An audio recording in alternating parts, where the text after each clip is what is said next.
ಪಟ್ಟಣದ ಸಿದ್ದರಾಮಪ್ಪ ಬಡಾವಣೆಯ 5ನೇ ಕ್ರಾಸ್ನಲ್ಲಿ ಇರುವ ಬಂಗೇರ ರಂಗಸ್ವಾಮಿ ತೋಟದಲ್ಲಿ ನೂರಾರು ವರ್ಷಗಳಿಂದ ಜೋಳದಾಳ್ ಕುಕ್ಕಾಡೇಶ್ವರಿ ನೆಲೆಸಿದ್ದು, ದಿನನಿತ್ಯ ಬೆಳಿಗ್ಗೆ 8:30 ರಿಂದ 9:30 ಸಮಯದಲ್ಲಿ ಮಹಾಮಂಗಳಾರತಿ ಮಾಡುವ ವೇಳೆ ನೂರಾರು ವರ್ಷದ ಅಡಿಕೆ ತೋಟವಿದ್ದು, ಸೂರ್ಯನ ನೇರ ಕಿರಣಗಳು ತಾಯಿ ಕುಕ್ಕಡಾಡೇಶ್ವರಿಯ ಮೇಲೆ ಬೀಳುತ್ತಿದೆ.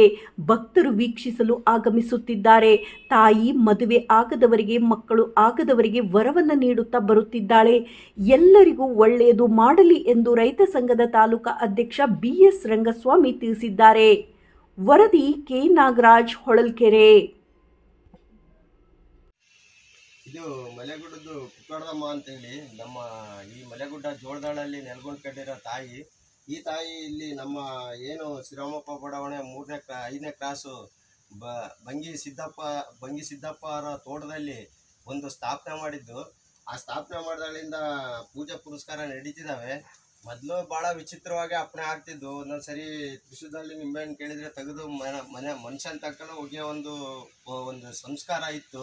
ಇತ್ತೀಚೆಗೆ ಒಂದು ಸ್ವಲ್ಪ ಅಪ್ಪಣೆಗಳು ಊನಲ್ಲಿ ಆಗ್ತಿದ್ದಾವೆ. ಅಂಥ ಒಂದು ದೊಡ್ಡ ಅಪ್ಪಣೆಗಳು ಆಗ್ತಿಲ್ಲ. ಆದರೂ ಏನಾರ ಕಷ್ಟ ಇದ್ದರೆ ಜನ ಒಂದು ಮದುವೆ ವಿಚಾರ ಆಗಲಿ, ಒಂದು ಮಕ್ಕಳು ವಿಚಾರ ಆಗಲಿ, ಒಂದು ಮನೆ ಕಷ್ಟ ಇದ್ದರೆ ಬಂದು ಮಂಗಳಾರತಿ ಮಾಡ್ಸ್ಕೊಂಡು ಪೂಜೆ ಮಾಡ್ಕೊಂಡು ಅಪ್ಪಣೆ ಪಡ್ಕೊಂಡು ಹೋಗ್ತಿದ್ದಾರೆ. ತಲಕ ಅಂದ್ರಿಂದಲೂ ಎಲ್ಲ ಬಂದಿದೆ. ನಮಗೆ ಗೊತ್ತಿದ್ದಂಗೆ ನಾವು ಭಾಳ ಜಮೀನ್ದಾರ್ ಎಲ್ಲ ಕಳೆದಿದ್ವಿ. ಈ ತೋಟನೂ ಕಾಲಕ್ರಮೇಣ ಮಾರಿದ್ವಿ. ಅದು ನಾವು ವಿದ್ಯಾಭ್ಯಾಸ ಮುಟುಕು ಮಾಡಿ ಬಂದು ಆಸ್ತಿಯಲ್ಲಿ ನೆಲೆಗೊಂಡ್ಕೊಂಡ್ವಿ. ಪುನಃ ಅದು ನಮಗೆ ಒಂದು ದಾರಿ ಮಾಡಿಕೊಟ್ಟು, ಇವತ್ತು ಆಸ್ತಿ ಒಂದು ದಾರಿ ಮಾಡಿಕೊಟ್ಟು ಆ ಭೂಮಿಯಲ್ಲಿ ಬೆಳ್ಕೊಂತಿನ ಒಂದು ಪುಣ್ಯ ನಮಗೆ ಸಿಕ್ಕಿದೆ. ಹಿಂಗೆ ಎಲ್ಲ ಬಂದಂಥ ಭಕ್ತಾದಿಗಳಿಗೆ ನಮ್ಮ ಒಂದು ಏನು ರೈತಾಪಿತನ ಇದೆ, ಮಳೆ ಬೆಳೆ ಒಂದು ಸಂಪತ್ತು ಸುಖ ಆಶೀರ್ವಾದ ಮಾಡಲಿ ಆ ತಾಯಿ ಅಂತೇಳಿ ನಾವು ಜಗತ್ತನ್ನು ಚೆನ್ನಾಗಿರಲಿ ಅಂತೇಳಿ ತಾಯಿಯಲ್ಲಿ ಪ್ರಾರ್ಥನೆ ಮಾಡ್ಕೊಂಡು ಬೇಡ್ತಾ ಇದೀವಿ.